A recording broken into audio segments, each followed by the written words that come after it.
I am Dr. Travis Langley, Professor of Psychology at Henderson State University in Southern Arkansas, at Superheroologist on Twitter, one of the 10 most followed psychologists on Twitter, according to the British Psychological Society. Best known as the author of the book Batman in Psychology, A Dark and Stormy Night, the best book on Batman ever written by me. By that logic, the worst book on Batman. I'm also the head nerd of the herd, the editor and lead writer on a series of other books, the most recent of which is The Joker Psychology, Evil Clowns and the Women Who Love Them. And about half the books I've worked on have to do with comic book characters, because that's what's interesting to me. I don't think Stan would have done a forward for me on The Walking Dead Psychology. He did forwards for me on 2 of the Marvel-related books. Panelist, who are you? What do you do? Hello everyone, I'm Scott Payne. I'm the creator of Chaotic Flux. I'm also the writer of that series. Hey everyone, I'm Bill Colomb. I'm the writer and creator of Kinetic, a superhero story. Yeah, it is. Yeah, see, there's one down there. I don't know. I was leaving it for Ron, but Oh, you didn't want to befoul Ron's microphone. I didn't want him to befoul my microphone. All right, so you guys do what in comics? What? How are you involved? Writing, inking, arting, what? I'm the writer and creator, so I write my scripts and then I get my artists just to do all the artwork. Yeah, I'm the same. I'm the writer and creator. I hire out my artists, and they do all the hard work after I've done my hard work. And How'd you get started? Let's start with how'd you get started with writing itself? Since that's what you both do. How did you get started writing? Did you know it was going to wind up in comics, or were you thinking about writing something else at the beginning?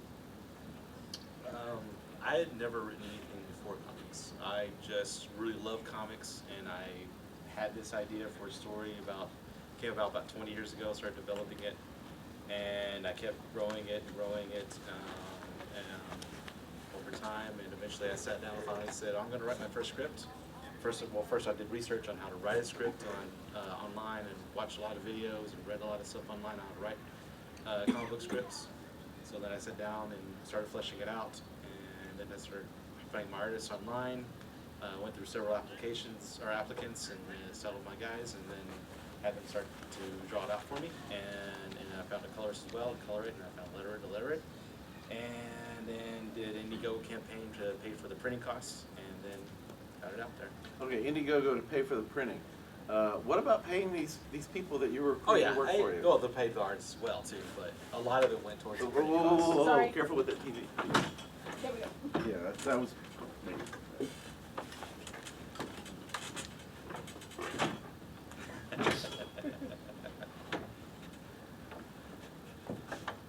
So so was it a particular kind of comic that attracted you to doing this? Particular story you needed to tell? I'm a big fan of the 90s style X-Men. Also Batman, Avengers, and I'm a big fan of sci-fi and horror and fantasy in general. And I wanted to, it kind of started from the X-Men, where I wanted to make a team-based comic. And I started fleshing out ideas for characters and how they mix together, how the relationships unite them, and all these things. And then I started really liking the idea of mixing all the other elements as well, the sci-fi, the horror, fantasy, and where it all fits together just right and doesn't feel disjointed. That took a long time to develop, but eventually got there, and here I am today.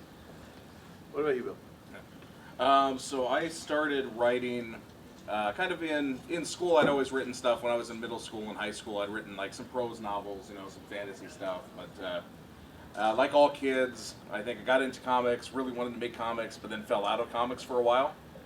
Then about maybe it's 10 years now, started getting back into comics. And a few years, I was like, I always really wanted to make a comic book.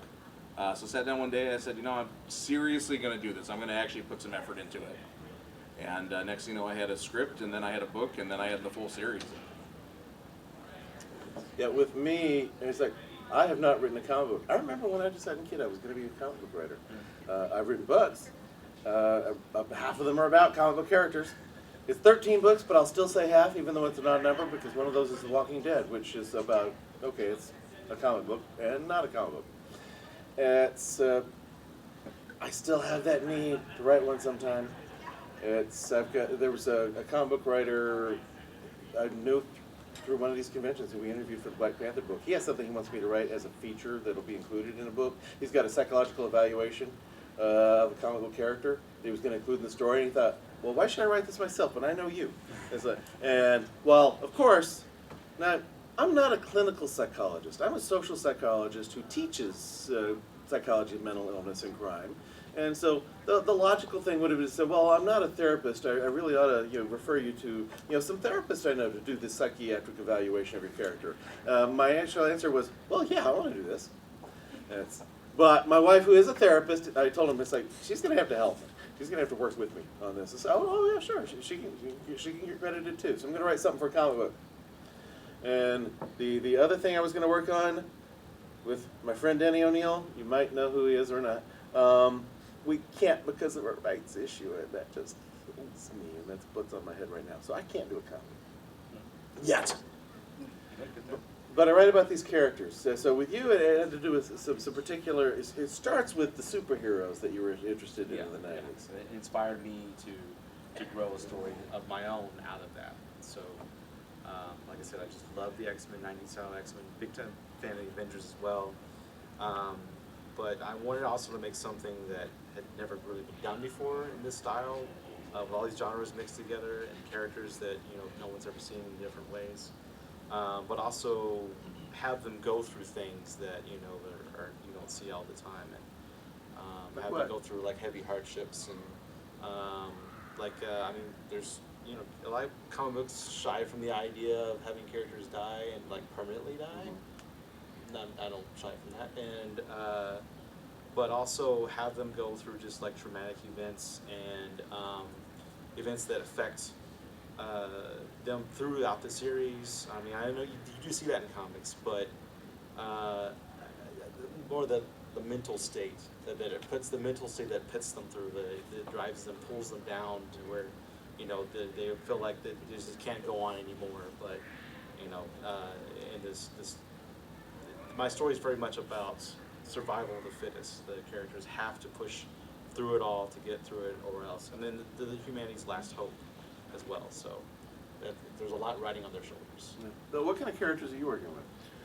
As a writer, I feel all that you can really ask yourself is, I want to write a story that I would want to read. I think comics, in particular, was a medium that got really, really dark for a long time, and almost too dark. And I wanted to bring something a little more optimistic. Not that everything's sunshine and lollipops, but I wanted to bring something that was a little bit more optimistic, and hope I accomplished it. Yeah, you see that even some of the writers who are working in the comic book industry, they would get frustrated by seeing the darkness overtake so many things. Frank Miller and Alan Moore, who wrote stories that were at the forefront of this darkness, they complain about the shape of it. Alan Moore gave this one interview about 15 years after Watchmen, and he said, him and Frank Miller both were both complaining. But Moore said about that interview 15 years later, looking at what was going on with the comic industry, he said, so much of it it's like the industry, a bunch of it is a bad mood I had 15 years ago. And Frank Miller, a lot of people don't realize there's a more optimistic note in The Dark Knight Returns and Watchmen both. They'll look at the gritty, horrible things that happen along the way, failing us, it's like they're both they're characters trying to find hope. Right. And The Dark Knight Returns with Batman planning a new future. And they, because they're complete stories, they don't have to then immediately tear that down for the sequels. Miller did write sequels, but they didn't have to do it immediately. And people can still read The Dark Knight Returns without worrying about those sequels either. Because of it being its own complete story. You don't have to have sequels. There's room, and it's owned by another company for them to figure out other stuff to do with it. I hear the Watchmen TV series is pretty good. I'll find out when, whatever I'm going to watch, when Westworld Season 3 starts, then I'll start my HBO again. Influences. We've talked some about the superheroes and the darkness and what's going on with those stories. In your writing, people are normally influenced by far more than just the specific thing they're writing. You wanted some things you hadn't seen in those kind of stories before.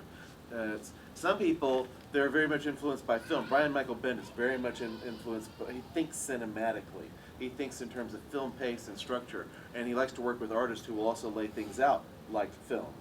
And some people, inspiration comes from other sources. The Penguin supposedly was inspired by a character on a pack of cigarettes. And I say, where do you guys get inspiration?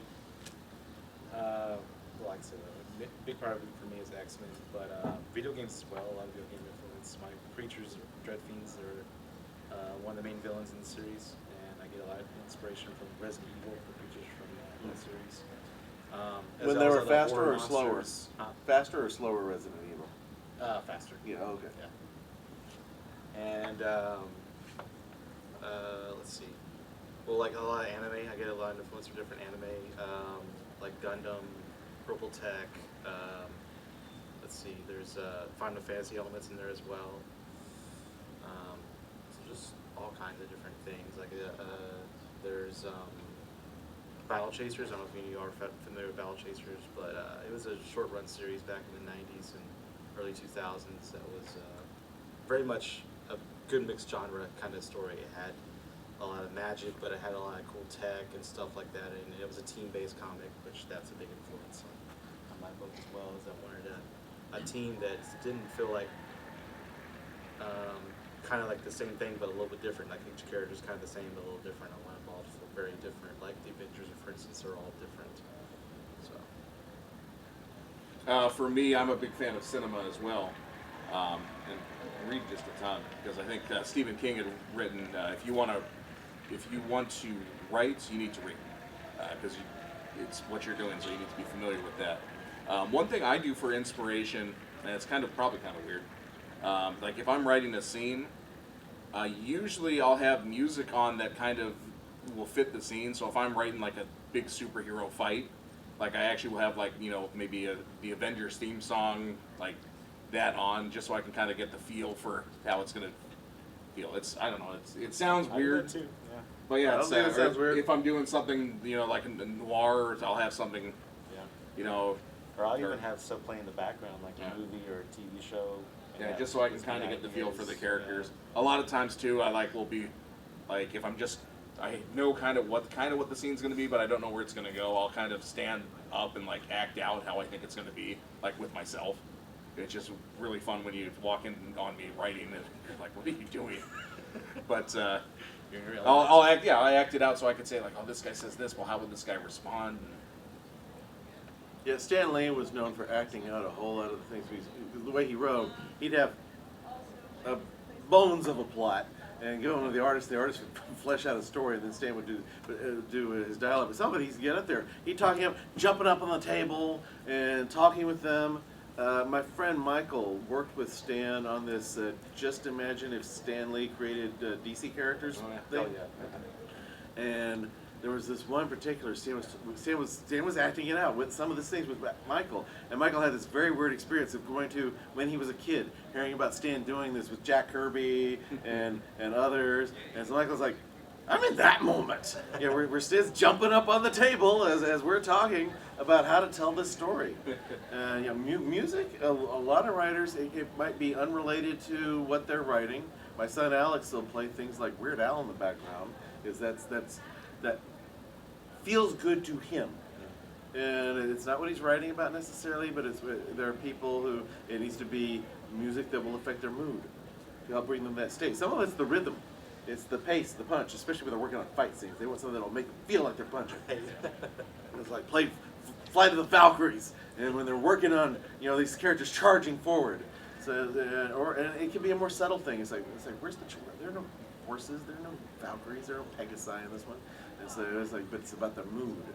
And so there are many sources of inspiration. Music is one that can pull on your other side of the brain too. It can help occupy another part of your brain. My wife doesn't understand why I will also have noise in the background while I'm writing. It's like, it helps my mind keep from wandering at times. It helps this other part from starting to think about something else. It's like, no, it'll hear that music for a little bit. Of course, when I'm writing my Batman book, there were two movies I played repeatedly. I played Batman Begins and The Dark Knight over and over. She'd walk into the den, and there I was again with those movies going on in the background. I'm obviously not watching them at that moment. And it's like, but it's the feel. It's Batman-y. And it's like my mind can't wander in what's in the background because the background is still Batman stuff. And so we're coming right back to it. How does collaboration work on these projects? You just write your thing, send them, and let them go? It's like Stan's acting things out with some of these people. Yeah. With your writing, do you have a detailed description? Do you have a specific plot, word for word, even detailing how you want the images? Yeah. How do you collaborate with the people you have to work with on these comics? Well, when I write my scripts, I do have good detail for each panel, and then of course the dialogue. But so then I send that to my illustrator, and we'll go over, like, he gets most of it. Like, I'm pretty detailed, and he gets most of it, but sometimes he won't get this or that, so then he'll come back to me, he's like, did you mean this or that? And, I'll correct him. But as far as, like, character design, he and I went over a lot of stuff with those back and forth. One of my processes of getting him to design a character is I'll go online and I'll look at different pieces of artwork of different characters and things, and I'll look at certain things, like, okay, for instance, I like this character's eyes, I like this character's armor, maybe the way this one's built or what have you. And I'll send him all these different pictures and tell him, well, I like this here and like that there, this there. And then he'll kind of mix that all together and come out with something that gets the idea down, what I was going for, but it's still very, very original. But at the same time, it's really what I had in my mind. I was like, yes, that's perfect, thank you. So that's really how we work out our character designs most of the time. Sometimes I'll just let him do stuff. Like there's certain soldiers in the storyline that I was like, man, you just designed those, and he did really good on that. But like main characters, he and I will sit down and flesh out. So yeah, that's pretty much how we do our process.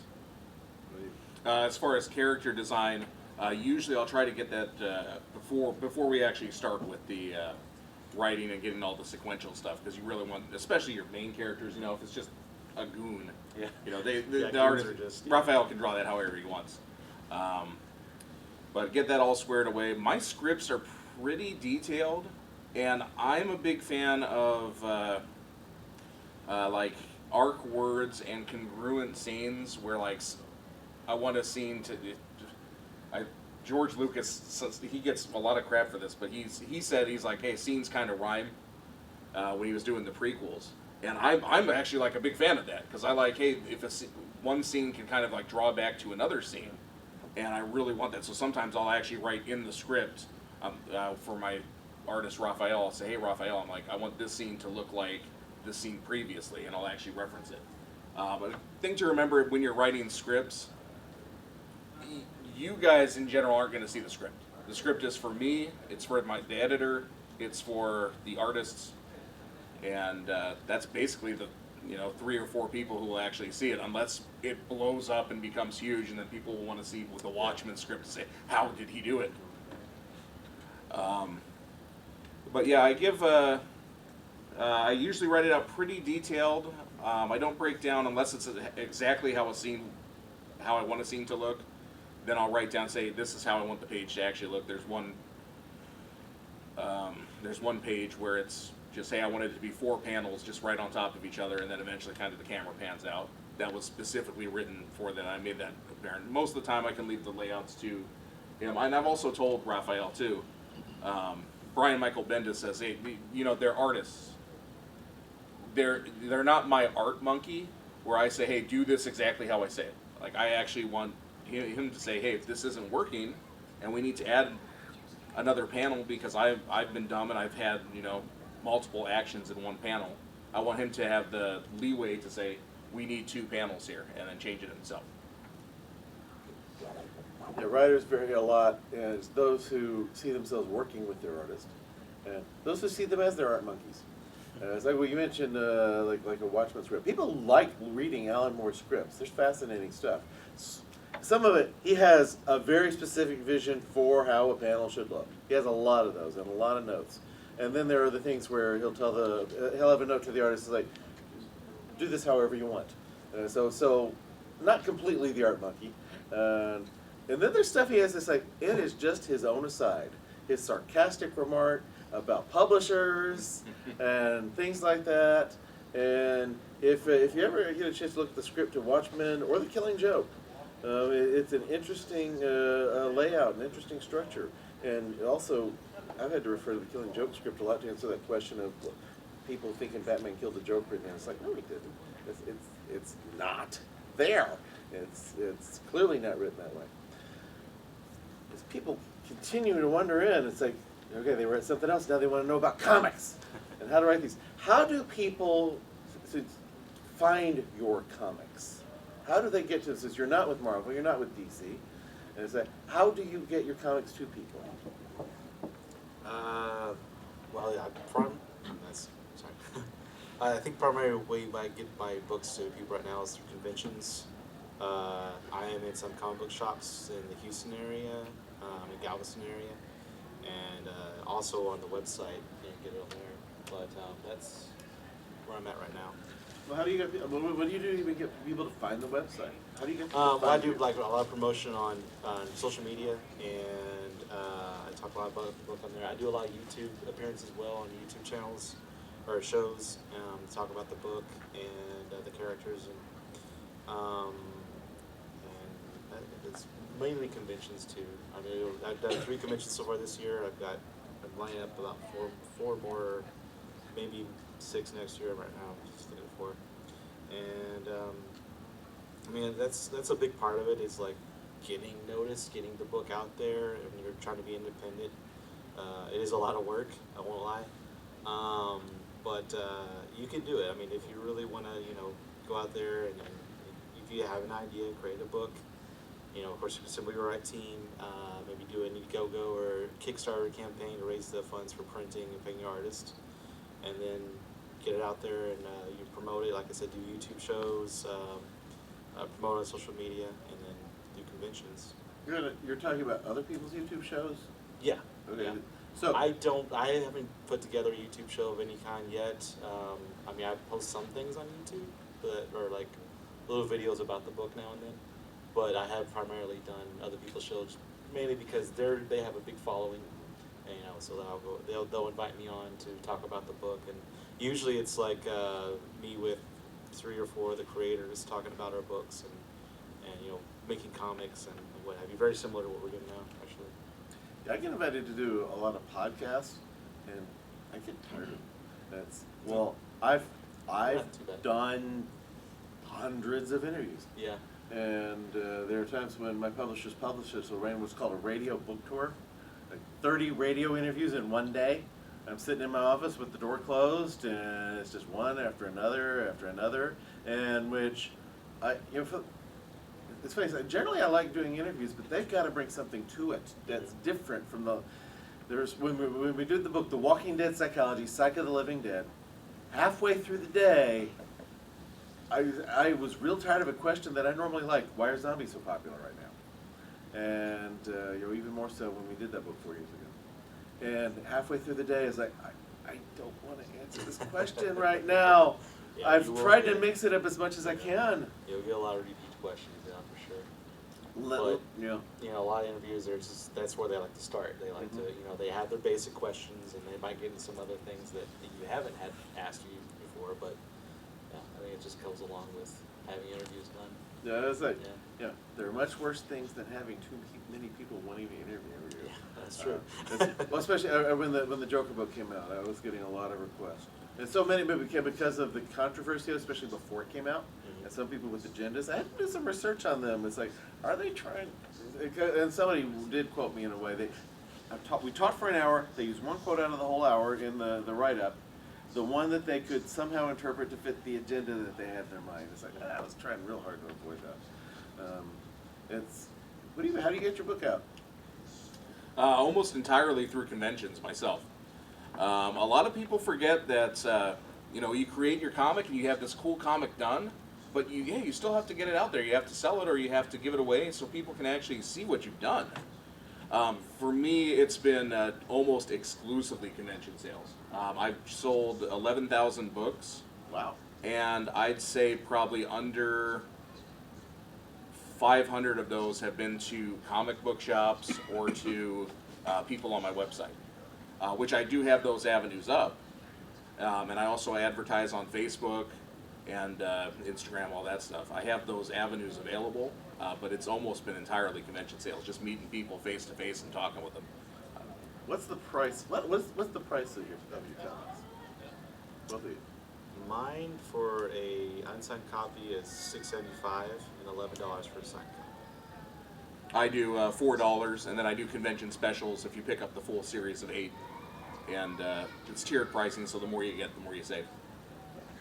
So Bill and I did this one time with more panelists, and Dennis Keller. It's like 3 of you were independent, and we had Dennis who'd been working for DC and Marvel, especially DC since the 70s. But Dennis made this comment, and we were so impressed. Well, how old was she? 13? Yeah. Yeah. There was this 13-year-old comic book writer who she impressed the heck out of us. And Dennis and Howard Chaykin were putting her in touch with, I'm going to put her in touch with DC. But Dennis said on the panel, and Howard, when we were talking about this afterwards, that Dennis said something that I thought was a very nice thing for him to say to these indie creators. He said, you know, if I were starting out now, I would do it the way you guys are doing it. So that I could tell my story the way I want to. I could have more control. Even if it doesn't reach as many as somebody, he doesn't have the frustrations of dealing with businesses. Like, Wizard brings me to conventions to do these panels. I have a publisher, and because I'm not an indie author, I don't make as much per book. I have a publisher who gave me an advance, a nice advance, and I get 15% on my own book. You know, just through Amazon and Barnes & Noble and everywhere else they sell them. Now here, yeah, there's a little more of a market, but not as much as with the indie authors. And so I've had to point out, where some people have invited me to certain conventions, like, authors don't make as much per book. You can't make as much per book. The prices you guys are talking about, you got to have volume to get out there. An artist can make more on a piece of artwork than any of us can make per book. And so it's harder, and you push. You know, I don't make as much on the books themselves at a convention as an indie author would. I gotta have other reasons, like things I want to do, people I want to see. You know, I've had people such as Stan Lee write forwards for me, who I got to know through conventions originally. So what's your mental benefit? When you do these conventions, you're not just here to sell your stuff. Why do you do the conventions? What's your mental benefit of doing any of this? What do you get out of this? Well, I mean, a big part of me is meeting people, meeting fans, making fans, as well as meeting interesting people at conventions in general. My last convention I did was Pandemic Tour in Houston, and I got to meet Jim Salicrap, who I don't know if you guys know who he is. He's a nice man. Yes, very nice. And he used to edit for Marvel. He did work for Marvel for 20 years, and he also wrote some books, including some Captain America books. But he I don't know if you guys are familiar with Todd McFarlane, creator of Spawn. He gave Todd his job to draw Spider-Man at Marvel. So if it wasn't for him, Todd wouldn't be as big as he is today. But like I said, really, really nice, really cool guy. I'm so glad I got to meet him. He bought my book, read it, and loved it, and he drew me some fan art of one of my characters, which is down there on my table right now. Yep. That's very cool. Yeah. That is good. What do you get out of this stuff? I do it mostly just to sell stuff. And that's perfectly fine. No, but actually, here's why I do it. This is a perfect example. This show's been a rough show. I'm not gonna lie. It started out this a little less busy than I thought it was gonna be. And I was here last year, came back this year. I had a younger kid. He was probably 11, 12. Him and his dad came out to my booth, and I started going, hey, check out the books. And he's like, before we go, let us stop you. We were here last year. We actually picked up issue 1, and we've been looking at where to find it. It's tough because all the comic distribution is done through Diamond, so I can't get a nationwide release on the books. But he said, we've been looking for you. We figured you would be here. We found you. We want to pick up the rest of them. And that's just, as a writer, that's probably the best. That's the best compliment I can get. Is somebody came and bought it and they liked it and they actually want to purchase more. It's way better than when somebody buys it and they say, hey, this sucked, we hate it. But no, it warmed my cold black heart. It was like, all right, it was great. That's like why we do this, is for that reaction. Are there any things you've done different so far? Or have you've done it just right? You're on the path you want to be on. I actually would have embraced crowdfunding, so like Kickstarter or Indiegogo earlier. When I first started doing this, I was a little skeptical about it because it just seemed like, it's too easy to scam someone. You know, people would just give you money. And the reason I got onto it is a creator that I really respect and admire, Tyler James, had said, hey, well, I see your point, but are you going to scam people? I was like, well, no. He's like, well, then why do you have an issue with it? And it was saying that kind of made me say, yeah, you're right. And it would be a way to help, because it's a lot of fun, but it's a lot of work and also a lot of money doing comics. Because especially if you're like us, you're the writer, you're paying someone else to do the art, and you're paying someone to color it, you're paying someone to do the lettering for it, and you're paying the printer on top of that. For a long time, it felt like I was paying everyone else. Then I did my first show, which was a little tiny show, and I think I sold 10 books. I was like, oh, I actually got a little bit of money in.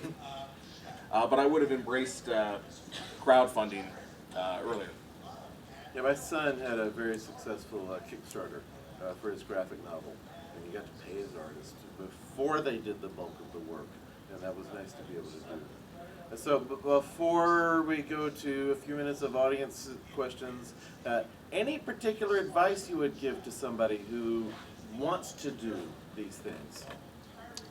I would say definitely, I think everybody has at least one good story in them. At least one good idea that they could grow into a really interesting story. Even if it's something just about your life, your everyday life, and maybe you had something that happened to you, everybody I think has a good story in them. And I think it's worth it to at least sit down and write that out. And if it's not going to become a comic book, you can turn it into a novel or a short story or something. But just get it out there, because I think there should be more stories in the world, and the more stories that are out there, the more that influences people as well when they read your stuff, gives them ideas, and then more stories span from that. So if you have the want, if you have that itch to sit down and write something, definitely go and do it, for sure. I was looking actually for my notes because I had answered this question at the last panel I was on. I basically have the best 3 tips of advice that I ever received.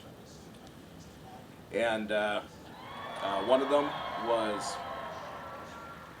try to be someone who finishes something and not someone who starts something. Because there are a ton of would-be authors. The landfills are full of floppy disks with half-written novels on them that just never got finished. And just try to be that person who actually finishes something. The second word of advice, and this is what I've received from a ton of people, and I don't necessarily agree with, but start small. You don't need to start with that 100, 200-page epic graphic novel that you're starting. Start with a little 1-page or 2-page or 4-page comic, because then you'll learn kind of the fundamentals of how to do it. Get a feel for it. But more importantly than that, because if your first project is that big project, which there's nothing wrong with that, but just know it's going to be a lot harder to finish it than it would be to finish that 1-page or that 4-pager, or just the single issue. And the last piece of advice that I received, and actually it was at Emerald City Comic Con, and this is what kickstarted me to actually saying, hey, I can actually do this. Okay, know that you do not need anyone's permission to start. A lot of people feel like they need that permission, but if you still feel like you need permission to start, you have my permission. Mine too. I would say, and you guys have been thinking about this, think about how what you want to write is different from what other people have done. It's not the complete revolutionary thing. It can be the very simple difference of yes, we've seen this basic story, but we haven't seen it including that type of character's reaction. And right there, you've got a new story. You know, even when you're playing with some of these, that's just an example. It's like, what is it that's different about what you do? I had a novel that I'd written, and then world events happen where this can't get published for at least 5 years because of some world events. And then I finally go, okay, it's about time. I know how to redo it. But then I had my idea for my Batman psychology book. I knew this one can sell. With my credentials and with a little bit more of involvement with some of the comics things that I've been doing. Well, like during the 3-year plan to get the Batman book, I did things such as a convention panel with Adam West. So I got to have the first letter of my query for Agents B. Adam West once asked me if I thought Batman was crazy. Batman and Psychology Dark and Stormy Night is my answer. It's that thing to grab them. And so you do sometimes have to be willing to set projects aside for others, just don't keep setting them aside. You do have to finish something. You've got to get the one you can finish. I still got to get that novel out there, but I've just done 13 books, since, in the last decade. So, while we have, what is it, 6 minutes, questions, comments, insults, praise. The floor is yours. Yes. Anybody and everybody. She has a hand. Yes. Oh, you're just kind of gesturing. Oh, she's shrugging. All right, we've got a meaningful shrug, though. Yes, in the back. I guess when you're first starting, say you finish a story, and I will like I mean, you finish a story, I guess what should you do next if you're just starting out? Oh, I'll take it. So are you doing like a comic? Okay, I wanted to just clarify that. Of course, the creating comic story. So I go about, once you have the script, kind of find an artist that you like, whether it's going to a convention like this and going around talking to some artists and just networking, finding one at a convention, ask artists, say, hey, are you available, or what do your rates look like? Well, I'd say too, put out some ads, like on, I did DeviantArt. I posted on the forums. They have wanted sections on there for artists. Also, there's Freelancer. That's a whole site dedicated to artists connecting people to make projects. But yeah, post on there advertisements or wanted ads for artists, and you should get a lot of people on there to be interested in your project. Yeah, when I did an ad on when I did an ad on digital webbing, looking for a colorist, I had, I think, 120 submissions, people who submitted there. There's no shortage of people who are looking for. No. Yeah, I got 100 applicants on DeviantArt for my book, so yeah. And none of them are bad. If you're trying to pitch to one of the major companies first, one thing you've got to do, you've got to have art. They get so many people who've put some scripts together, and you got to get them to read past that first page. There's far more likely to look at your story if you're either established publishing other things, like Tom King, who wrote a novel mainly as his way to sell himself to comic book companies, and then you got to write Batman for almost 100 issues. But if it's you, it's like that's what you're starting off. This is the story you're beginning with. Find somebody to at least get part of it illustrated as that being your tryout, for those companies. And if it's one that you can do independently, be ready for that possibility. Someone else? Yes. Unless somebody says, no, I want to ask one, and I don't think they're in that rush. Yes. Firstly, how do you go about getting a convention? And secondly, do you ever have trouble with feeling like you want to go back and change stuff in comics or things? Okay. So, one, how do you get a booth at a convention? Every convention has their salespeople who, me, it's like I'm brought here for other things. I'm brought here to run panels, so they give me my table. Because I'm not a regular vendor. In fact, the more time I do panels, the less time I'm there to sell books anyway. But you're doing these things yourself. You got to get you look up the sales page. Well, you look at the sales page, and there's an application for the normal people who don't do panels. Paid to do panels. and you apply for it and you send it in. There's of course there's a fee to pay for your table, and you just kind of hope they get back to you. You also a lot of times they want pictures of your previous booths, what they look like, and then also they'll ask you what your project is. The main thing too is you have to have original art and original stories. You can't, of course, just sell other people's stuff. Yeah, if you're selling other people's stuff, you're an exhibitor as opposed to the artist, and then you're in a much more expensive area to sell things. It's like these who are selling, they're selling old comic books, or they're selling art by other people. They're in a pricier area because that's like their little store. They generally run like 800 to 1,000 for those booths. Yeah, the artist alley, they don't have to pay as much. Some conventions they don't have to pay for the tables, but those are generally some big ones, and you're competing with a whole lot of other people for that space. Okay, and your other question was about about something you want to go back and change after it's already out there. Do you ever have like wanting to go back and change things after you created like a comic or something? Yeah, after Do it's you have like printed. you want to go back and you want to make it better later? I can actually talk about that because we're just now about to get the trade paperback together, which is we take out all 8 issues that I made, we put them into one book. I actually did go back and paid the artist to redo a couple pages, just because the pages either turned out wonky or there was something that came up. I would definitely err to not trying to do that because once it's out there, it's out there. Unless it's something that's really, really good, or if it's something small that you can easily do. Like one thing was there was just one panel, and I thought that didn't look natural, so I wanted to change it. We ended up changing it for the graphic novel. But I would not want to do, if it's going to be 200 pages, I don't want to redo, 175 or even 100. Like maybe do like 2 or 3 things. But really, just know that hey, you got it out there, and that if you got it out there, you are further ahead than a ton of people.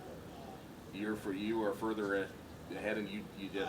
So Yeah, we can all go back and look at some of the things that I could have said that differently. It's some projects more than others, but it's out there. It exists. Mark Twain said he wishes he could go back and rewrite. This is a guy from the 1800s. He wishes he could go back and rewrite everything. But it's like, but that keeps you from being able to do the new things. yeah, if you're going to start a journey in your car, if you waited for all the lights to turn green, you would never get to where you were going. So you just know, hey, sometimes there are mistakes, and sometimes there's stuff that we think we can improve, but. Some change, like I will have corrections I get to make between printings, but that's if the book has more printings, but it needs to be. If you make a big change, then it's kind of like you're lying. It's like, oh, pretend I didn't really say this the first time, and someone's like, you just gotta own it. That's the way you did it. Trade paperback is generally seen as this is something. It is different. Some things get to be tweaked, change color corrections, spelling corrections. You change what a character was or was not wearing in some panel because of a reaction to it. But that is one specific thing. It's almost your special edition. Yeah. Anyone else real quick? Yes? How do you come up with a good enough concept to make a comic about? Oh, well, where do you get your ideas question? Well, like you were saying earlier too, try to come up with something original, something that you've never seen before, but yet it can still be familiar. You can still, for instance, do a story about superheroes or a story about zombies or whatever, but as long as it's different. So I would say, okay, so a lot of writers work with the familiar and build from there. So you know what your life is like, what your everyday life is like, what the world is like. For instance, I took my comic where it takes place in the dark, kind of messed up future. So I know what the world is like today, and I thought, well, what would the world be like, almost 100 years from now? What would the technology be like? What would the environment be like, and all these things, and kind of build off of that. So I would say definitely start as a foundation of what you know, and then build from there, and then try to come up with some interesting ideas that in ways that no one's ever seen before.